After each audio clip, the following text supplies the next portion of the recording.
Hello police.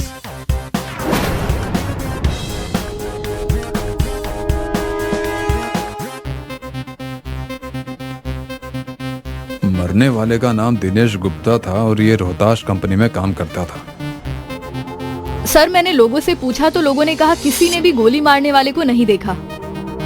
और जिसने phone करके इस घटना की जानकारी दी उसने क्या कहा? सर उसने बताया कि 2 लोग थे, लेकिन चेहरा ढका होने की वजह से वो उन्हें पहचान नहीं सके। एक आदमी ने लाल रुमाल से अपना चेहरा ढक रखा था और दूसरे ने काले से। एक नजर में वो बस इतना ही समझ पाया कि लाल रुमाल वाला आदमी हट्टा कट्टा और लंबा था और काले रुमाल वाला आदमी एवरेज हाइट का था।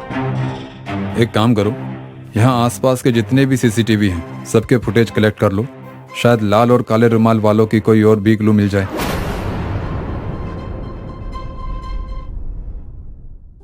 राजेश जी, आपको तो पता ही होगा कि दिनेश का कत्ल हो गया है।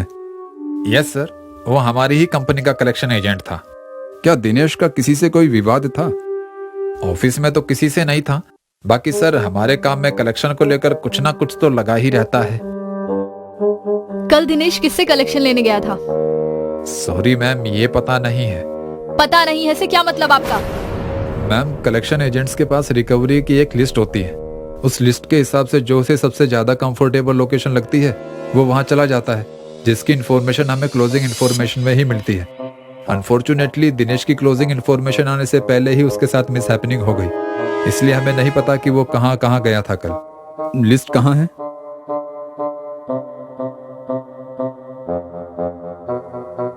कामिनी जी, लिस्ट के सारे लोगों को पुलिस स्टेशन बुलाइए।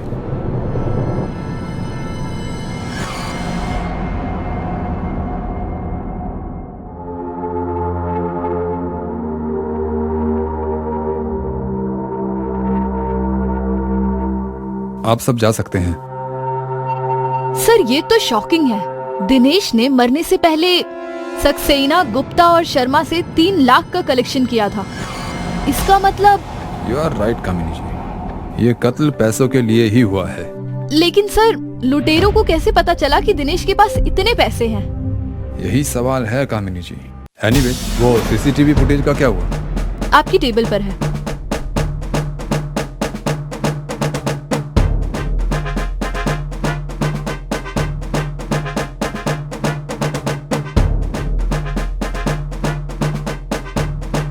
सर वारदात के बाद दोनों साथ में भागे थे, लेकिन आगे जाकर एक आदमी तो गायब ही हो गया। किसी भी फुटेज में नहीं दिख रहा है। तो क्या हुआ कामिनी जी? दूसरा तो दिख गया। ये देखो, लाल रुमाल, हट्टा कट्टा, लंबा आदमी, ई रिक्शा पर। हाँ सर, ये तो वही है। अब जल्द ही ये हमारे शिकंजे में होगा कामिनी जी।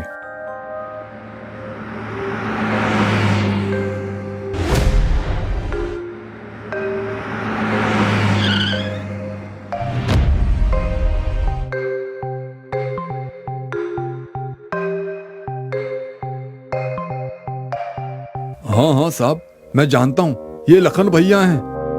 पक्का ये वही है? हाँ हाँ साहब, ये जिस कंपनी में काम करते हैं वहां तक मैं इन्हें रोज छोड़ता हूँ। कंपनी कहाँ है?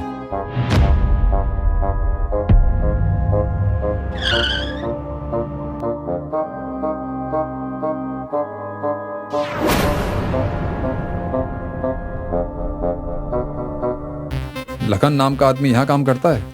थोड़ा हट्टा कट्टा है।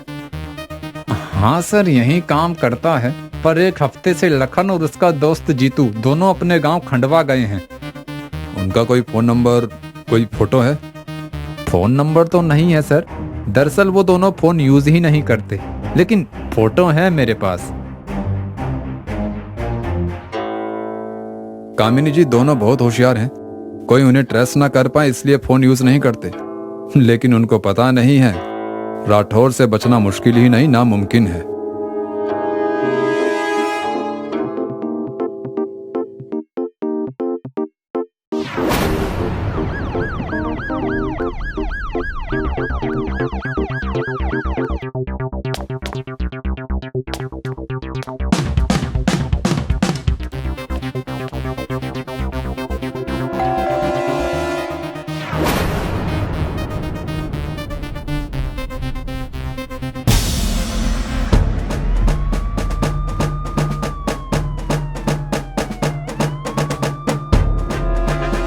सर लखन जी तो अगर गांव नहीं आए तो दोनों गए कहाँ?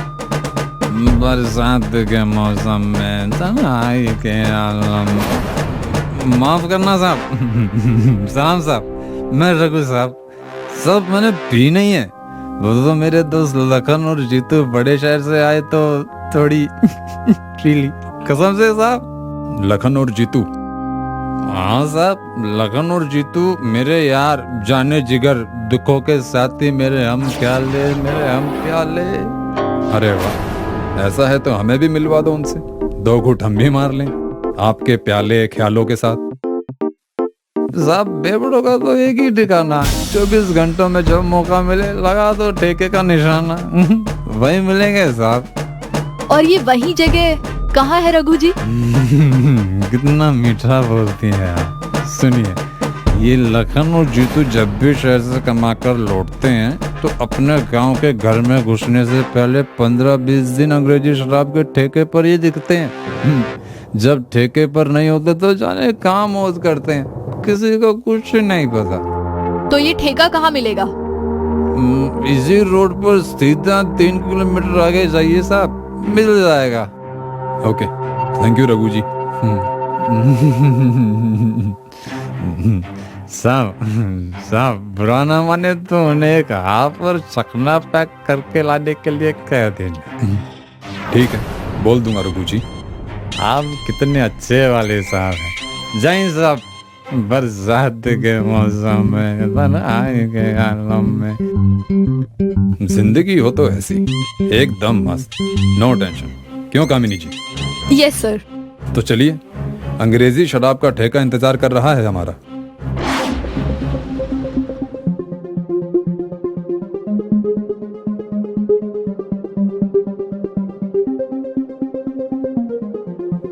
सर दोपहर से शाम हो गई है, 10 से 15 कप चाय पी चुके हैं। इन दोनों के चक्कर में हमारा शुगर ना बढ़ जाए कहीं। अगर आप चाय से उकता रही हैं तो ठेका सामने है, 2 घूंट मार लीजिए। अरे सर कमाल करते हैं आप भी। सरकारी नौकरी है, ड्यूटी पर हूँ। ठीक है, तो ड्यूटी के बाद ले लीजिए। आपकी जानकारी के लिए बता दूं सर, मैं शराब नहीं पीती।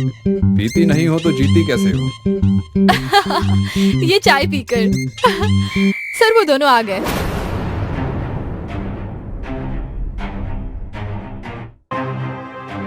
कौन है बे? बे नहीं बाप, इंस्पेक्टर राठौड़।